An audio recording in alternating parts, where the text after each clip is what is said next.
Okay, recording was false. Again, I have started.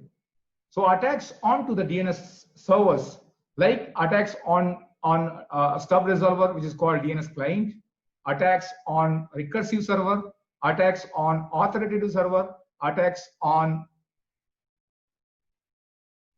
Okay, what is there? Some.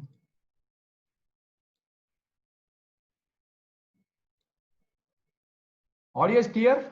Am I audible to Anil Kumar Pandey? Yeah. Okay. So attacks on to the root server. So this is what you call the DNS infrastructure, right? So those kind of attacks we'll try to see, and then attacks using DNS servers to others, right? So this is called attacks exploiting the DNS infrastructure. So type 1, these are the attacks, most commonly attacks onto the DNS infrastructure. For example, you have a stub resolver or a DNS client where you can have attack called DNS ID spoofing. So what does that mean?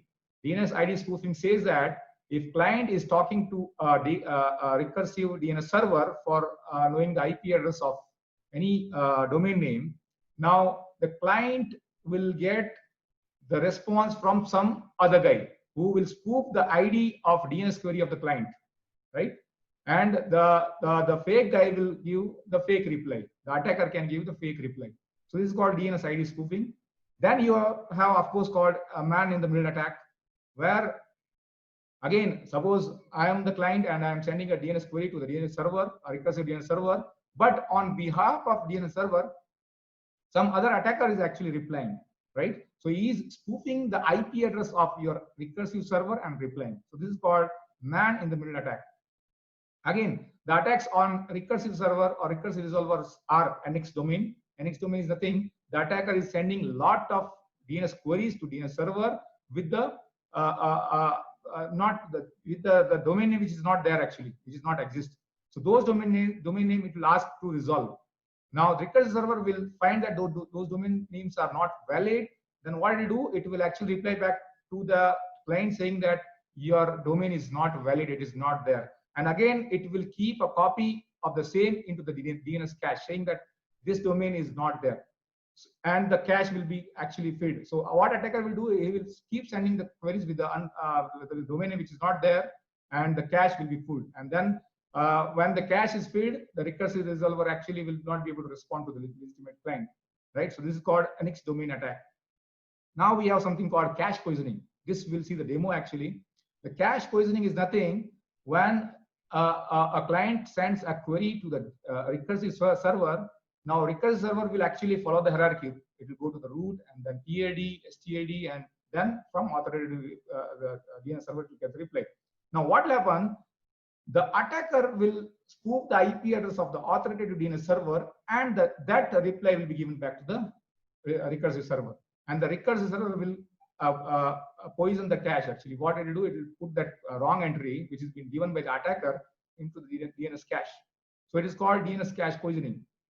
Of course, here in recursive resolver, we have a problem of DOS or DDoS attack, where you can have TCP, UDP sync, TCP sync or UDP flooding, right? And your system will not function. Why? Because the network is down. Your network is actually fully occupied. Okay. Again, as I told that we have a authoritative DNS server, and then authoritative DNS server can be master or a slave for say fault tolerance or for high availability. So in that case, the slave is nothing. It will take the copy of the master DNS server. So here it is called zone transfer, right? Now here the attacks can be spoofing master. Now slave can, or you can say attacker can download the copy of the zone file from the master saying that I am your slave, right? So it is called spoofing the master.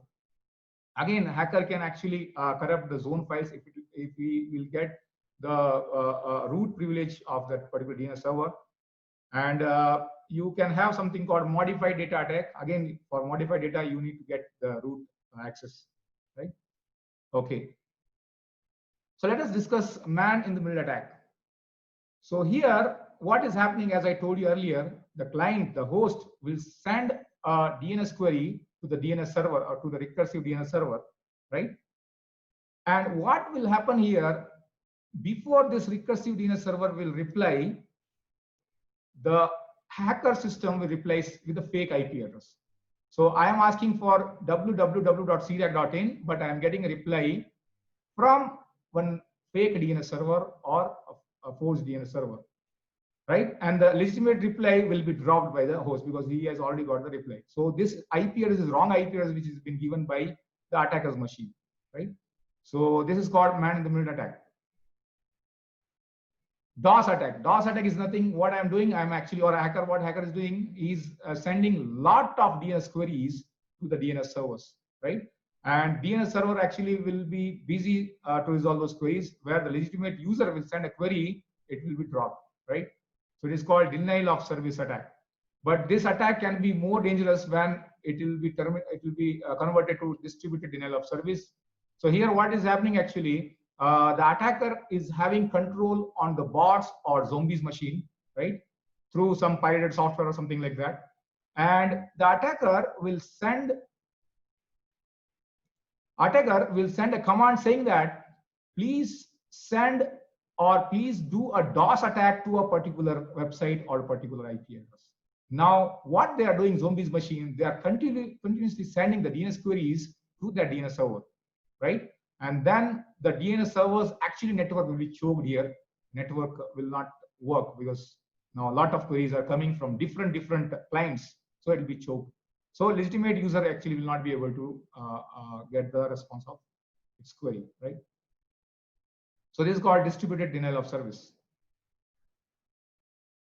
Then what we have is called DNS cache poisoning. Now, as I told you earlier, now what hacker will do here, hacker will try to poison the DNS cache with a fake record, right? So how it will do? Attacker will send a DNS query to the DNS server, a recursive DNS server I'm talking about, for asking IP address of some domain, right? Now, what this recursive server will do? Recursive server will first check its DNS cache, whether the DNS cache has the IP address for this particular domain name or not. Suppose IP address is not there in this DNS cache. Now what will happen? This DNS server will send a query to the root DNS server and it will follow the hierarchy.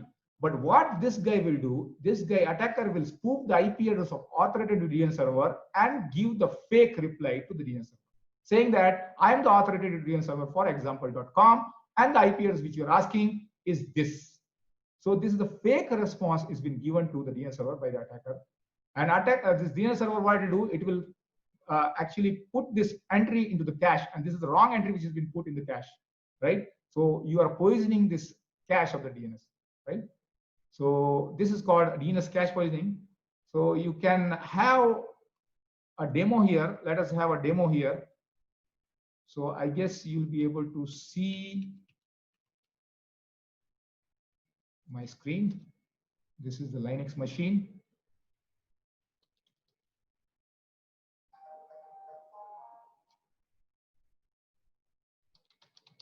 Let me log in here. Okay.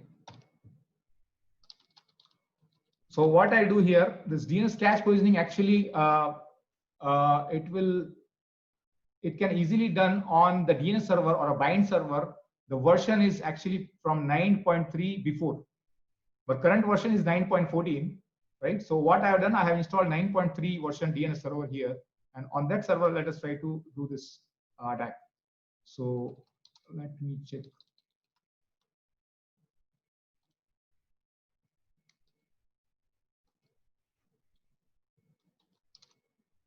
So what I will do, I'll run the DNS server, right? It's a vulnerable DNS server for this cache poisoning attack,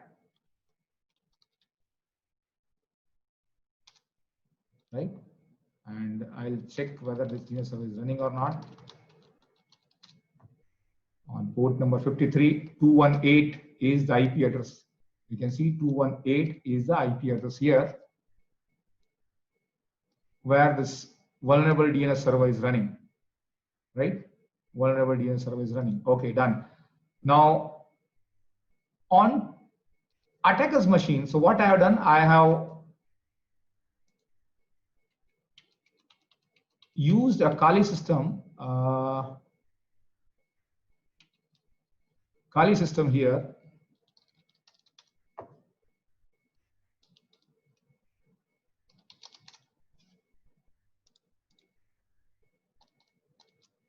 So from this system, I will try to poison the cache of the DNS server, whose IP address is 192.168.3.218, right? This was the IP address of that system. Okay, so what I will use here, I'll use something called MSF console.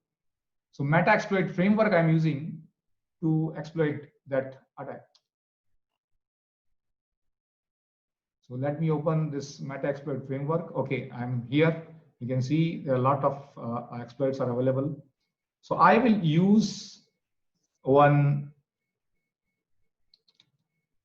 exploit. It is called auxiliary exploit and spoofing, DNS spoofing, value with host. This is the exploit which I'm going to use it, right? Okay. If you see here the options, show options. These are the options for this attack. So host name is nothing. The new host name, or no, not new host name. This host name is actually which domain name you want to use, and that domain name's IP address will be, you will be giving, right? So you are poisoning that domain name. Okay. So set host name is equal to, or no, is equal to not required, www. I'll say for cdag.in, I'll give the wrong IP address to the recursive DNS server, right? Set new address. What is the new address? So I'll say the new address will be 8.8.8.8, or I'll say my IP address, my system's IP address, 192.168. Say 3. So what is the IP address of my system? Let me check. My IP address is 3.18. 3.18. So I'll use that same here, 3.18. Right? This is the new address for www.cdag.in. Right? And then I'll say what is the remote host, set remote host, the IP address of the recursive DNS server where you are going to poison this particular record, that you have to mention. So the IP address is 192.168.3.218. This is the IP address of the target DNS server where you are going to poison the record. Okay. And again, you say set source port.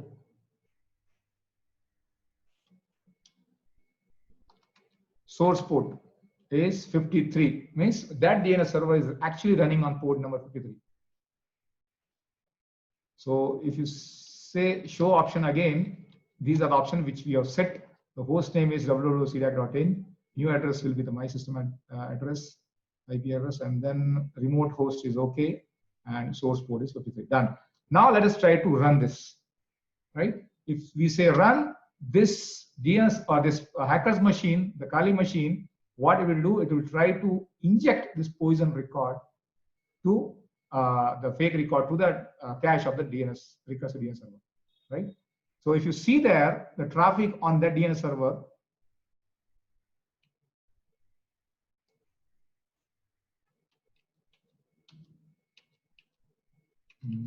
that's an OS is this one. Okay. If you see the traffic here, TCP dump is the command to check the network traffic on your interface. So I'll say this is my interface. So you can see a lot of traffic is coming on my system, unwanted traffic. So it's nothing, it's a reply, what that guy is sending, right? The attacker's machine is sending those many replies to this DNS server. And actually it is using something called your DNS query ID. So query ID, it is trying to match. If that query ID will match, then that record will be poisoned here into the cache, right? But it will take some time. It is a 16-bit query ID, so it will take some time, at least 5 to 10 minutes it will take. So let it to go to the background. Let us try to again see our slides. So this attack can be easily be done on the vulnerable systems, right? Vulnerable DNS servers. Okay. So let us talk about the attacks which can be there using DNS servers, right? Using DNS server, you are attacking others. So these are called attacks exploiting DNS infrastructure. So there you have DNS reflection attack, amplification, tunneling, hijacking. So these are the main 4 attacks are there.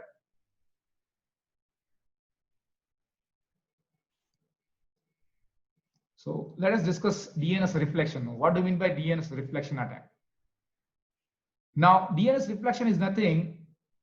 If you see here, attacker will spoof the IP address of the victim machine and send a DNS query to the recursive server saying that I am this guy, give me the IP address for some domain name, right? Now recursive server will process that query and the reply will not be given to attackers because attackers have spoofed the IP address of target machine. The reply will be given to the target machine, right?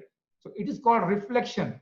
So what I'm doing, I'm spoofing the IP address of target machine and I'm sending a DNS query to the recursive DNS server.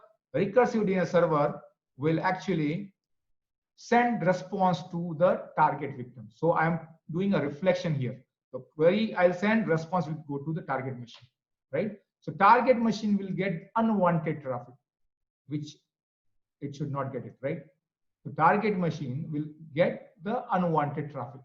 So this can be easily done by anybody in the world, right? You have to just spoof the IP address of the victim, send the query to the server, response will go to the victim.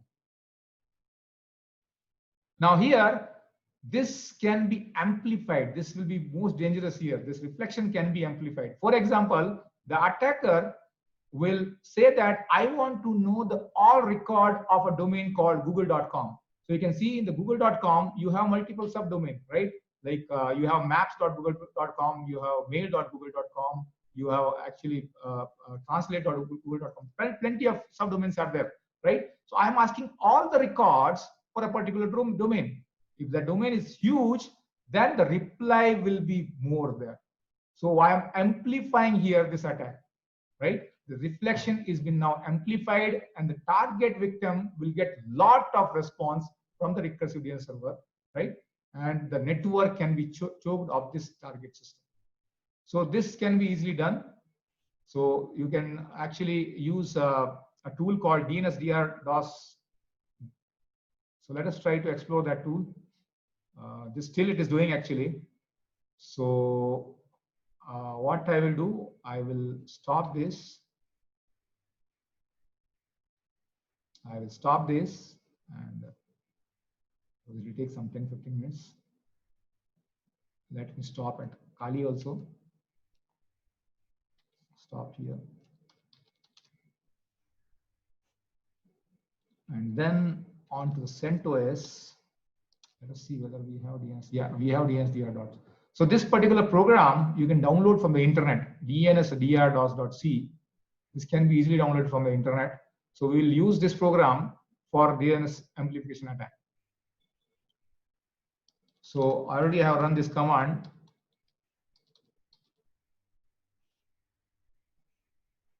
So I need the IP address which has to be spoofed, the target machine IP address I wanted. So I'll take one.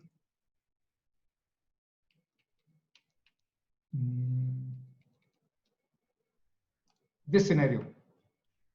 So I have attacker system. The IP address is the IP address of that CentOS. Then I can use the target system, right?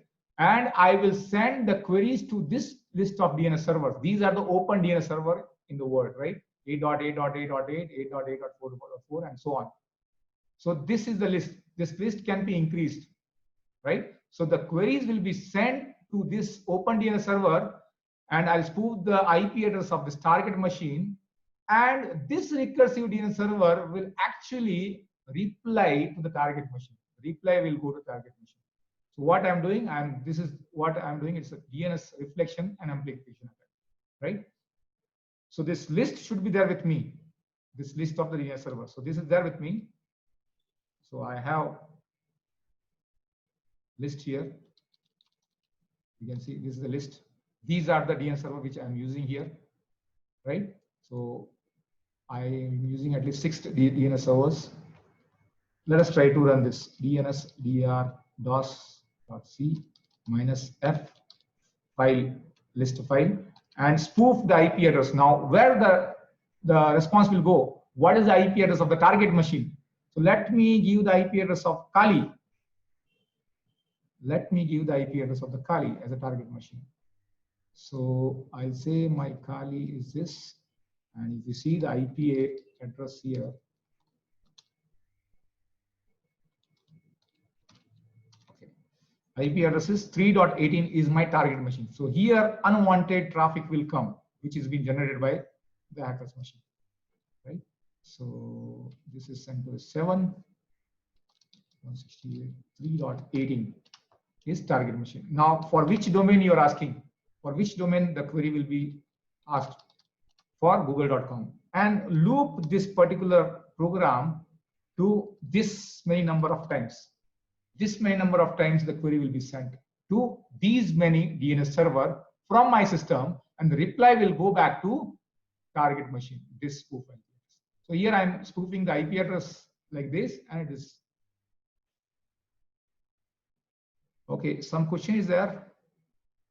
If Google DNS server detects this attempt, I tell you, Google will see that IP address is 192.168.3.18, right? And that is a legitimate IP address, right? So Google will say that this is my client and I have to serve to this client. You understood? So Google will detect also. Detect means what? It will say that a genuine client is asking something for me, right? So I am taking example of private IP address. You can have public IP address there, no issue at all. Actually, what is happening here? This queries will go from my public IP address, right? And you can use the destination public IP address. So this can be done like this. I have a public IP address here on the system. Then what I can do? I can say that give source as a spoof IP address as a public IP address. Then the response will go to that particular IP address. So let us see here. Now you can see the command is running. The attack is now started.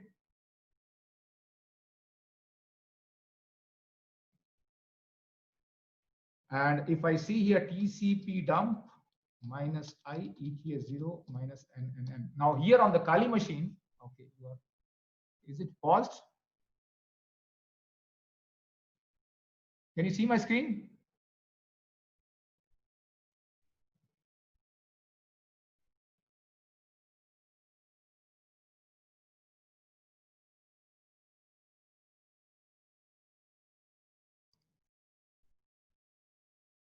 Am I audible?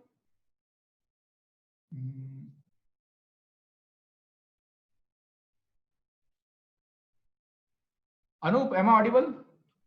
Yes, sir. See what happened, you know, I got disconnected. Why? Because I'm sending a lot of traffic to those DNS servers. So my network was choked. See, I'm the attacker, my network was choked. So I disconnected, right? So that's why you should not do this from the system which has a less bandwidth. The bandwidth should be more, right? So here that network traffic was huge and this Zoom was stopped because I was not able to communicate. So let me share my screen. Okay. See, when I stopped this particular command, then again I was able to come back on Zoom. And here we got a lot of traffic. Here we got a lot of traffic, right? So unwanted queries was there. Okay, let us do one thing. To see this, what I will do, I will run this for some, say, 10,000 times, and we'll see TCP dump there. Okay, one trainee is asking, a usual rate of queries can be detected by DNS server also. Yes, it can be detected, but suppose unusual. Yes, unusual. See how many queries I am sending. I am sending the queries, say 1,000 queries I am sending, and I am asking all the records of a domain google.com. So those replies will go to that victim machine, right? You understood? Anyway, it can be captured by the Google, the UTM or something like that. A lot of queries are coming that can be blocked, but still some open recursive DNS servers are there who is not bothering about that, right? So people can, the attacker can use those DNS servers to commit this kind of attack. So what I will do here, I will say that let me run it for say 10,000 time only. So my traffic will not be choked. And then I will run this TCP dump here, right? I'll run this TCP dump and let us see what will happen. Now, if I'm doing this, and if you see here, lot of traffic I'm getting. Can you see? I'm getting a traffic from, now it is stopped. So I was getting traffic from A.A.A.A. So unwanted traffic I am getting on my interface, means the legitimate user or legitimate system is getting this unwanted traffic, right? So this can be done on actually private network as well as on public network. There is a risk of being blacklisted. No, you cannot be blacklisted for DNS queries, right? For DNS queries, you cannot be blacklisted. Because you know bots, how bots operate. The bots actually is nothing. They are the system which has been controlled by the hacker, and how they will get the control. They will say that, okay, I have developed a pirate version of some software which you can use it freely. Then people started using that. There the bot will be installed. It will be getting installed, right? So once the bot is installed, hacker can access that bot, and hacker will not actually do anything with the bot, but it will use that bot to attack others, to send this kind of queries to others. Protection will be there at the last. How we can protect it will be there in the last when we'll see DNSSEC.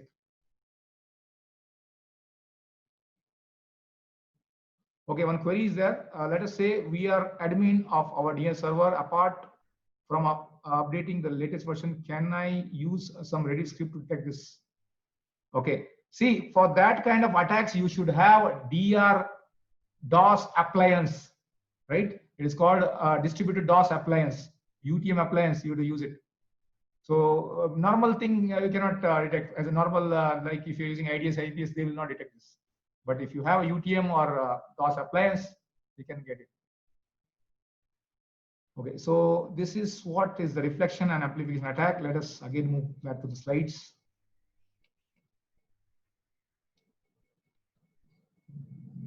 Okay,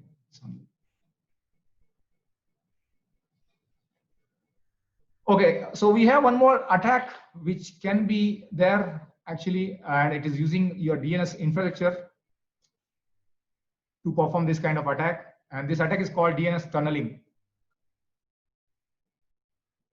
DNS tunneling is nothing actually. I'll take one simple example here. To understand this DNS tunneling, let me show you this diagram.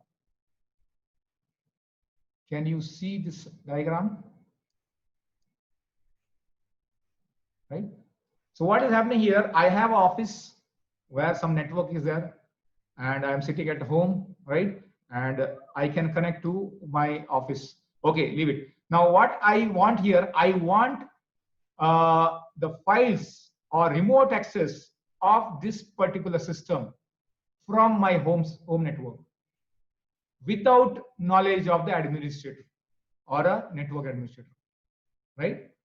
I can do that using the DNS tunneling.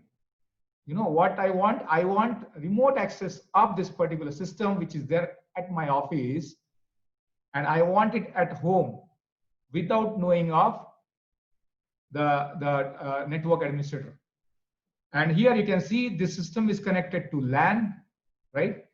And then after this LAN, we have a firewall where already it is mentioned that block all internet traffic.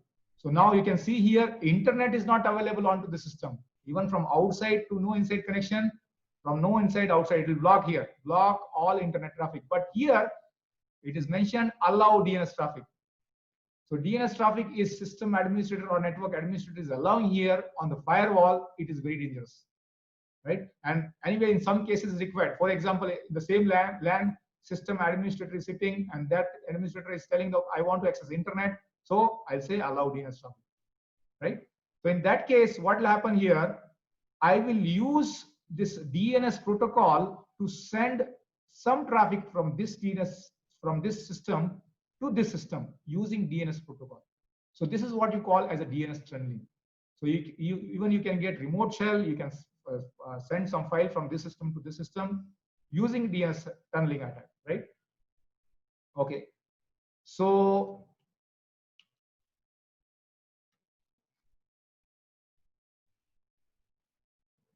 what is happening here? The attacker will infect this client at the office system with some malware, right? And then this malware will communicate to this attacker's machine, bypassing this firewall. So firewall, the rules are mentioned saying that the only DNS traffic will be allowed from this network to the internet, right? So using DNS traffic, it will communicate to attacker's machine, right? So this is what you call DNS tunneling. So any other traffic also you can pass through this DNS tunnel, right? So tunnel will be created from this system to this system. Any other traffic also, even you can bypass or you can pass HTTP traffic over this tunnel, right? You can send a file, means FTP you are doing, right? Remote SSH you are getting from this system to here. So for that, actually TCP traffic. So anything can be passed. So to see the demo of this DNS tunneling, we have to use some tool here. This is one machine.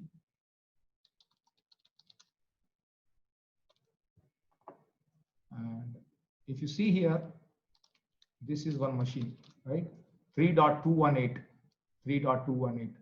So we can say 3.218 is what? It is a machine of attacker system where some DNS server is running. Okay, and Trini is asking, you mean tunneling can happen through port 53 of a remote DNS system? Definitely, it'll use port 53 of the firewall where this traffic has been allowed here. So here port 53 will be allowed, and using port 53, it will connect here on the destination port 53, right? Okay. So 218 is what is hacker's machine. So this is what is the hacker's machine. So here I'm running a command called DNSCAT2. So this is a tunnel software. So I have to use, say, Ruby. So it is made in that Ruby programming language.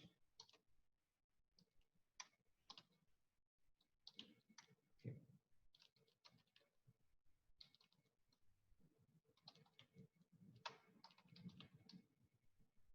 So tunnel server will be running here. The DNS server or the attacker's machine will be running here, right? So using this command Ruby and then say DNSCAT2.rb, I'm running a tunnel server. Okay, it says already using port 53. Let me see what is running. Yeah, named is running there. Let me stop that.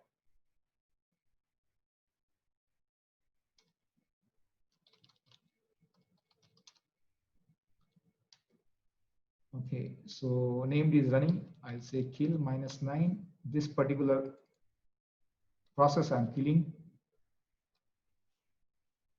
Right now, I guess 53 is now free because it will use port 53.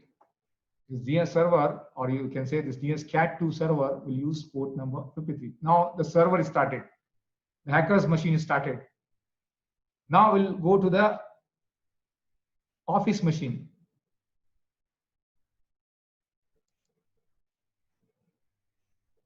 Now the office machine is this machine, right? 3.22.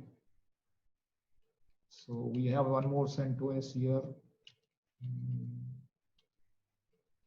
Yeah, we have one more.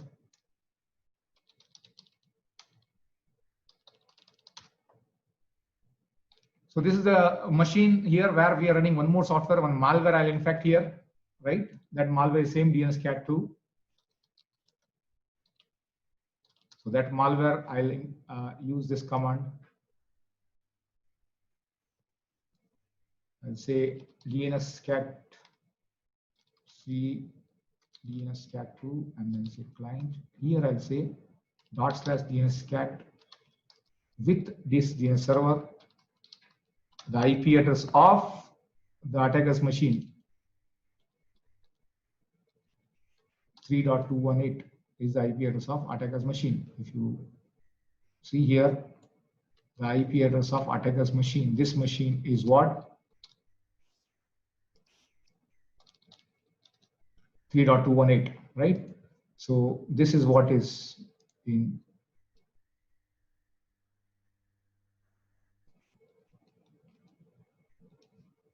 mentioned there. Okay, and then I'll say give me that shell or put this shell.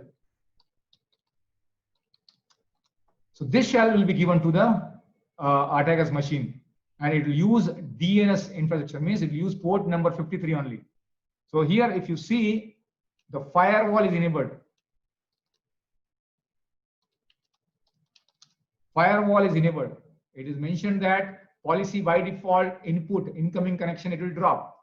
Output connection, it will be dropped, right?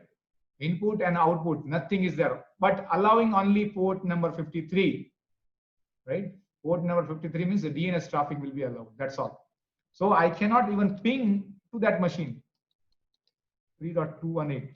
I cannot ping to that machine. Operation is not permitted. But because this DNS port has been opened, using this port, I'll be able to connect to the DNS server, or we can say attacker's machine, right? Even I cannot browse internet also. If say get www.google.com, you can see it is not connecting, right? So here internet is blocked. You can say internet is not available except port number 53 of DNS. That's all, right? So internet is not there, but still what I can do, I can run this command and you can see it is connected to that server machine. And again, if you go to that server machine or attacker's machine, you can see one session has come here.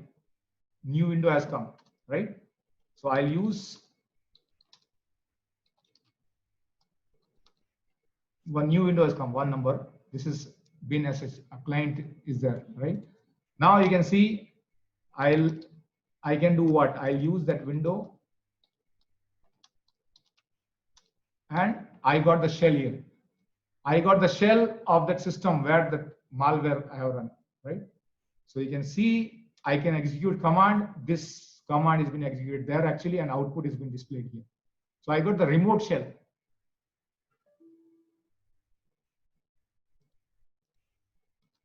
I got the remote shell, right?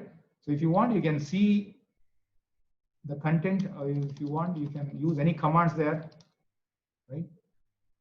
You can use any commands there.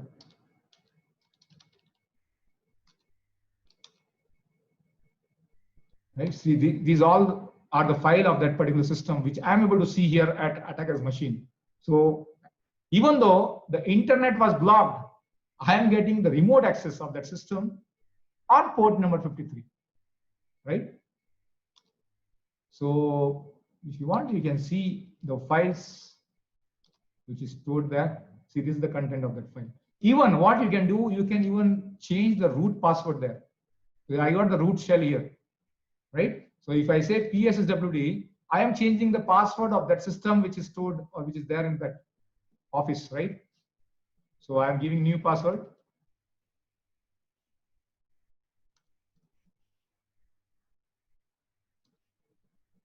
So now I have changed the password, right? You can see it is how dangerous this kind of attack is. Even though you will see that you can say that your internet is safe, you are running a firewall, you are running a UTM, right? And again, you say that I am not having internet access to that particular system, but using DNS servers or using DNS infrastructure, people can come inside your system. Okay, one question is there.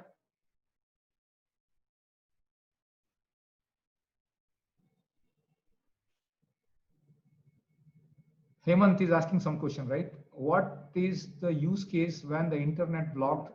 Someone will enable UDP 53. Okay, I'm not getting this question. What is the use case when the internet blocked? Yeah, use case is there, right? It is there. See, as I told you earlier, I am the system administrator. I'll say my system should be able to browse internet, but other LAN should not be able to browse. So what I'll do, I'll say that the port number 53 I'll allow, right? On my firewall, I'll say port number 53 you allow. Even though I can say only for my IP address you please allow, but still some administrators are there will say that okay, port number 53 incoming, outgoing, all you please allow. So in that case, this will be dangerous. If you have any queries, can you please raise your hand here?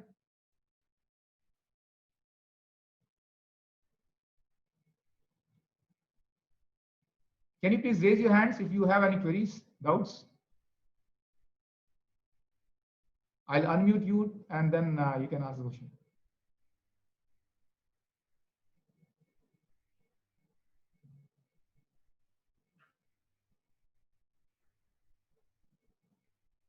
Okay, we have one query.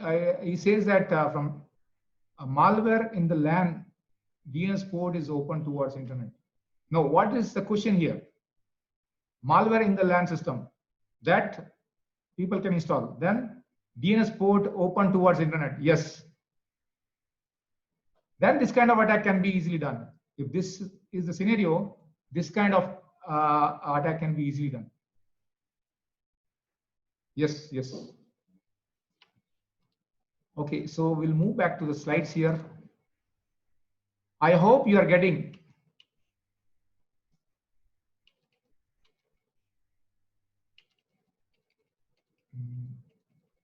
Yep. So this has been done. Now we have one more attack. It is called DNS hijacking attack. Now what is it? DNS hijacking is most common DNS attack, which is used to happen actually. Now here, what the attacker is doing, the attacker is actually infecting a client with some malware and changing the TCP/IP setting of that client.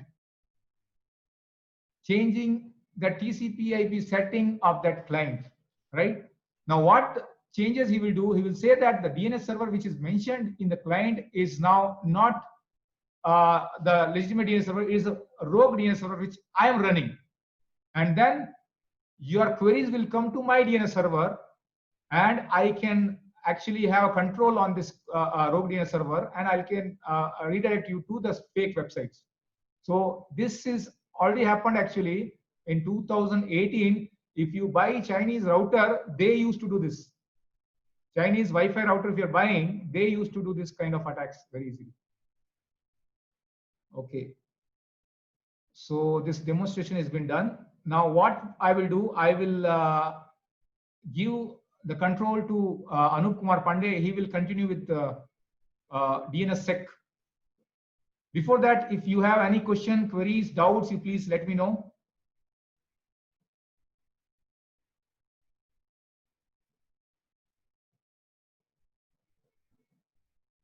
Any queries, you please raise your hands. I'll unmute you.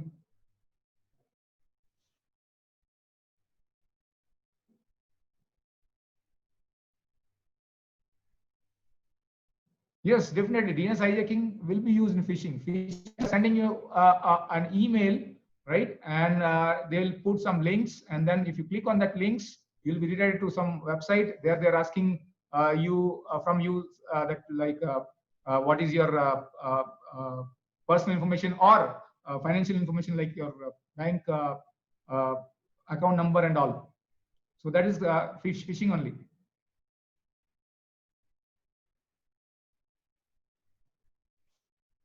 Any other question? Okay, what will happen if the system is running? Which system is running in non-admin mode? Your office system is running in non-admin mode. That time also you can do that. That time also you will get the shell with non-admin privilege, but you can transfer the files, you can do whatever you want. Tunnel will be established.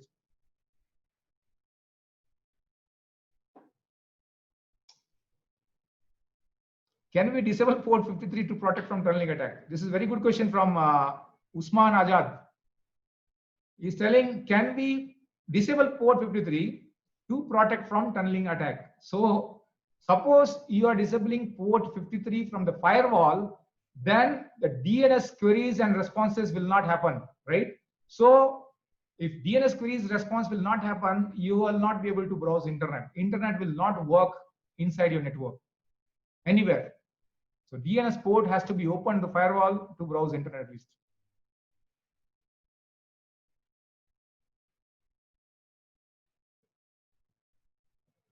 Okay, so Anup, can you please? Anup, can you hear me? Yes, sir. So I am giving the control to you, Okay. and you can carry on now. Okay, one more question from Nokia 6.1 plus. One person is there. Will be possible to block tunneling attack using IDS? No. IDS is intrusion detection system. It will only detect the attack, right? The tunneling attack actually is so many kind of tunneling attacks are there. If you're using DNSCAT2 tool, then it can detect very easily. But if some new tool has come, that cannot be detected. IPS definitely will prevent, but new DNS tunneling attack cannot be detected. I'm using DNSCAT2 that can be easily detected by IDS or IPS.